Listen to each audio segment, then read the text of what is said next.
Welcome back. It's Galaxy Report, and we got a new #1 from Marvel, the Savage Wolverine by Tom Bloom and Dev Malaya Pramanik. Now, Tom Bloom is known for his kill 6 billion demons, so he's brought his trademark horror over to Wolverines. Let's dive straight in. I'm going to take a look at this page by page and give you my thoughts. There will be spoilers. Please do like the video if you like the video and hit subscribe. Hit subscribe if you can. Now, here we go. So, new creative team on this book. We kickstart off in the Western United States sometime after the fall of Krakoa. Now, Wolverine, as you know, he's off on his sort of solo mission and he's being pursued by some baddies and they are shooting the hell out of him, but he makes short work of them, discovers that they're actually agents from AIM. But they've punctured his petrol tank of his motorcycle and it's a bit annoying, so he has to find a town. So 5 miles away there's Tropica, and this town is very run down. There's not much going on. Most people have left it. It's slightly deserted. The guy at the gas station's a bit strange, of course. He talks about Frank Sinatra visiting one time in the 60s, but Wolvie, he just wants a couple of beers and his motorcycle fixed right and some gas. So as he pops outside, we're introduced to this chappie here with the red eyes, but like I say, he's just having his beer. He doesn't want any trouble. So he's sitting in the courtyard of the motel and then he hears trouble. Of course he does. He's a magnet for trouble. So these guys, they're trying to get someone who's in one of these motel rooms. So Wolverine rushes over to help like he does. But they start shape-shifting into weird, monstrous body horror shapes. For example, here he's got these elongated like limbs, which are hundreds and hundreds of fingers.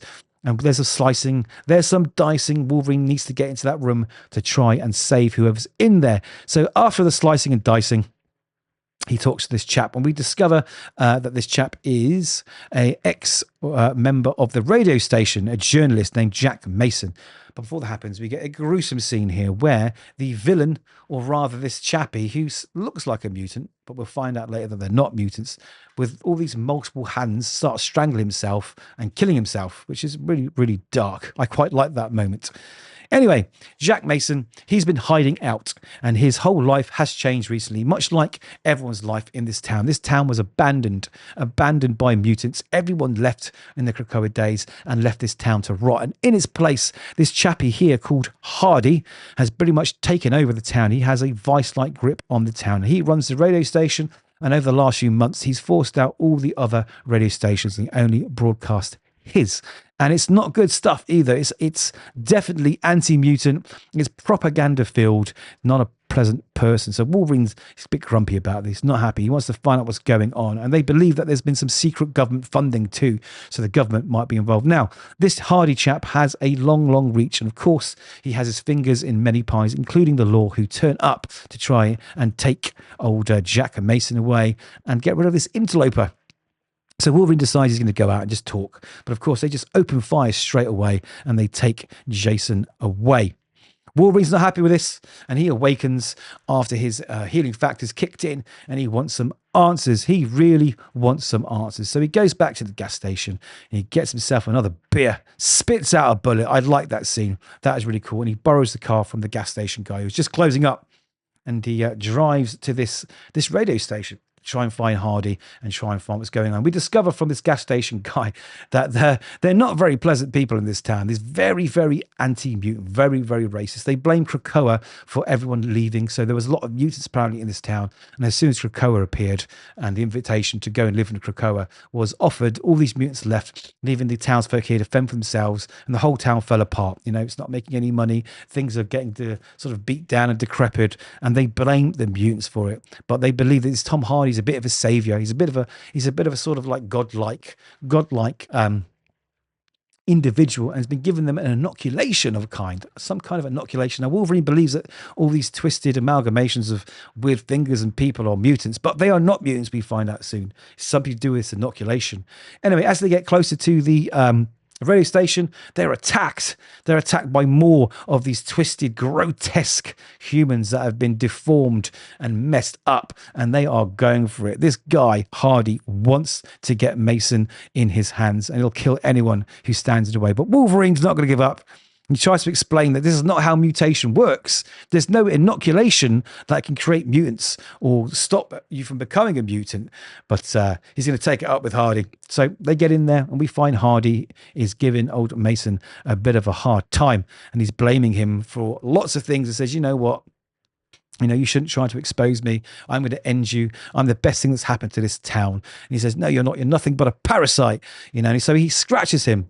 And I think this is how he sort of injects this inoculation, let's say, and starts warping them. And this body morphing, strange kind of looks like a mutation starts happening. But Wolverine's there and he saves him, of course. But it's getting a bit late because these pustules are starting to form in our friend here, and it's not looking good. And he's becoming enraged. You know, before he just wanted to escape, now he wants revenge. So they are chasing up the stairs to Hardy, and Hardy kind of morphs out of the neck of this guy because, like, it's just a bit strange. The body horror is absolutely well thought out in this.